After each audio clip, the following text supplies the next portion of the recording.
चितरपुर महादेव मंडा प्रांगण में तीसरे दिन भी प्रवचन का आयोजन किया गया। इस दौरान लोगों की उमड़ी भीड़। चितरपुर महादेव मंडा में 24 कुंडीय गायत्री महायज्ञ को लेकर तीसरे दिन गुरुवार रात्रि हरिद्वार से आए प्रवचनकर्ता शशिकांत सिंह द्वारा लोगों के बीच आयोजन के तीसरे दिन भी प्रवचन का लोगों ने आनंद उठाया। इस दौरान गायत्री आरती के बाद प्रवचन की समाप्ति की गई, जिसके बाद लोगों के बीच प्रसाद का वितरण किया गया।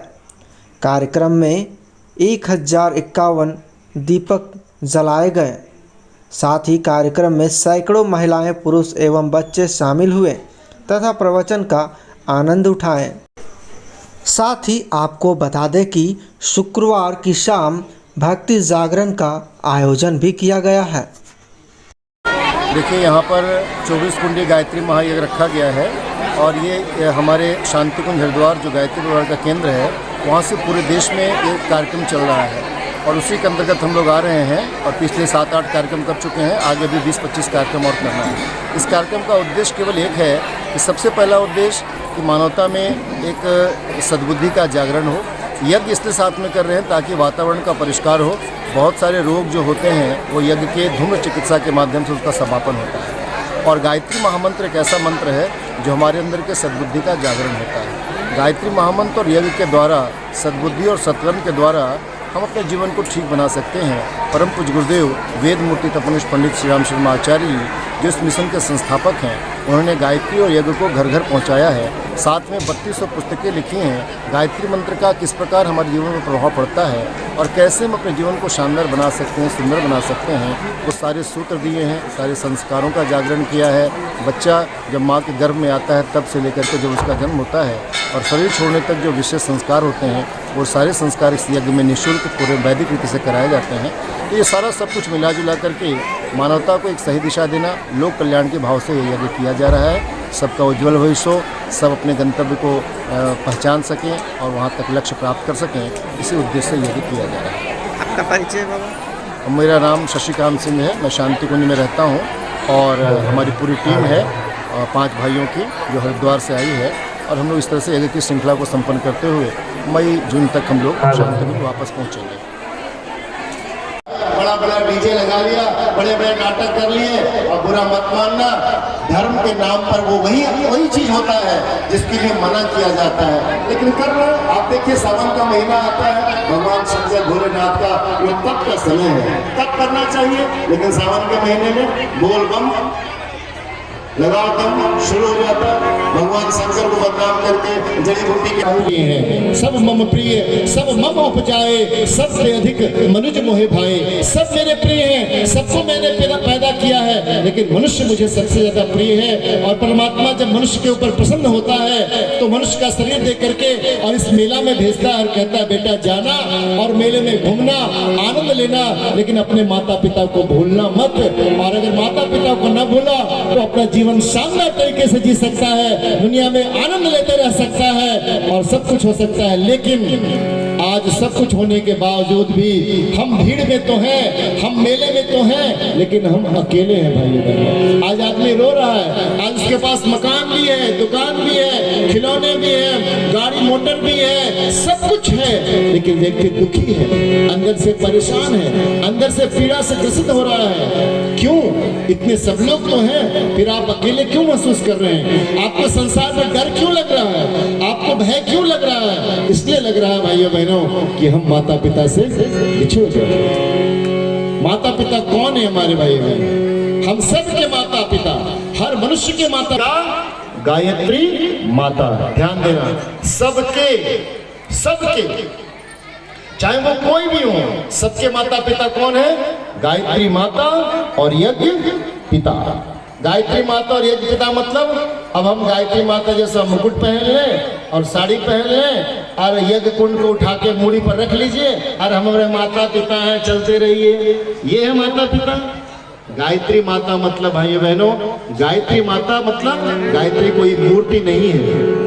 हाँ, मूर्ति जो बनाया गया उसका एक दर्शन है, फिलोसफी है, यहाँ समय नहीं है कि उसकी हम व्याख्या करें। लेकिन मूर्ति, परमात्मा को किसने देखा है भाई बहन? किसी कलाकार ने, किसी मूर्तिकार ने मूर्ति बना दिया। शंकर जी ऐसे हैं, देवी ऐसे बना दिया मूर्ति, ठीक है। मूर्तियों का एक बहुत बड़ा दर्शन है। कई लोग ऐसा कहते हैं कि अरे हिंदू धर्म में तो बहुत भगवान है, कौन को माने, किसको पूजे, किसको नहीं पूजे, एक को पूजेंगे दूसरा को नहीं पूजेंगे तो काजने का नाराज हो जाएंगे। मंदिर में जाते हैं, भगवान शंकर को प्रणाम करते हैं, और नहीं ये समय तब वो आकर के इधर प्रणाम करेंगे कि नहीं प्रणाम करेंगे तो कहीं राम जी नाराज न हो जाए, कहीं दुर्गा माता नाराज ना हो जाए। ऐसी हमारी आपकी मानसिकता है भाई बहनों, ऐसा नहीं है। परमात्मा एक है, एकम सत्य विप्रा बहुधा वदन्ति। सत्य तो एक ही है, लेकिन विद्वान लोग उसको अलग अलग ढंग से बताते हैं। क्यों बताते हैं, क्यों आवश्यकता पड़ गई, आप समझ लेना। क्यों आवश्यकता पड़ गई इतने भगवान की? क्योंकि ऋषि जानते थे कि हर व्यक्ति का स्वभाव अलग है, हर व्यक्ति का टेस्ट अलग है। एक अच्छी माँ कौन होती है, एक अच्छी गृहिणी कौन होती है? जो अपने घर के जितने भी सदस्य हैं उनको जो खाना चाहे वो खाना बना करके खिला सकती है। कौन अच्छी होती है? जिसको सब कुछ आता है। बड़ा बेटा कहता है, उसके बाद बेटी कही कि नहीं मम्मी हम ना खीर नहीं खाएंगे, हम समोसा नहीं खाएंगे। क्या खाएगी बेटा? चाउमीन खाएंगे। तो ठीक है, चाउमीन बना देते हैं। तो तुम्हारे लिए चाउमीन की व्यवस्था। नहीं मम्मी चाउमीन तो ठीक है, मम्मी जानती है उसकी माँ ना बहुत अच्छा बनाई थी। क्या क्या बनाए थे? डोसा बनाई थी। या तो डोसा बना के खिला देंगे बेटा, डोसा मार देंगे, सॉरी डोसा खिला देंगे, और या फिर इडली, जो भी खिला। कौन एक अच्छी गृहिणी कौन होती है? जो सब तरह का खाना जानती है, हर टेस्ट को बना करके खिला देती है। भाई बहनों, ऐसे हमारे ऋषि हैं, वो जानते हैं कि सबका स्वभाव अलग अलग है। उसी स्वभाव के अनुरूप परमात्मा को गढ़ दिया, और जिसको जैसा स्वभाव था वैसा ही परमात्मा को पूजने लगा। हमारे यहाँ कोई बंधन नहीं है। 33 कोटि देवता क्या, अगर 86 करोड़ भी देवता बनाना हो तो बना लीजिए, हमारे यहाँ कोई रोक नहीं है भाई, हमारे यहाँ कोई रोक नहीं है। विचार स्वतंत्र है। क्यों? क्योंकि हमारे ऋषि चोटी पर बैठे हैं। ध्यान देना, बहुत महत्वपूर्ण बात है। हमारे ऋषि कहाँ बैठे हैं? चोटी पर। चोटी किसको कहते हैं? पहाड़ के सबसे ऊंचे भाग, उसको चोटी कहते हैं। और चोटी पर बैठे हुए ऋषि कहते हैं कि तुम चलो, तुम चलो। 360 डिग्री है। हमारे यहाँ कभी कोई रोक नहीं है। हमारे यहाँ उपनिषद एक ही बात कहता है, उत्तिष्ठ जागृत प्राप्य वरान निबोधत क्षुरस्य धारा निशिथा दुरत्या दुर्गम पथस्तत् कवियो वदन्ति। हमारे ऋषि कहते हैं कि उठो, जागो और चल पड़ो। हाँ, सावधान रखना। क्यों? क्योंकि साधना का ये सफर बड़ा कठिन होता है, ये दुर्गम पथ है, छुरे के धारे के समान है। इसलिए चाहे जिस रास्ते से चलना, लेकिन संभल करके चलना।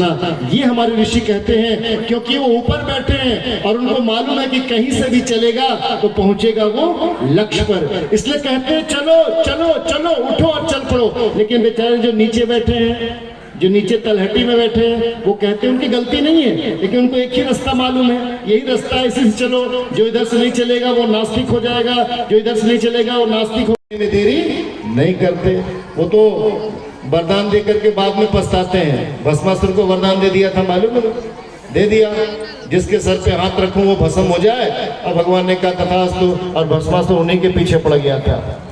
तो भगवान शंकर ज्यादा विचार नहीं करते, लेकिन घटना क्या घटी आप समझिए।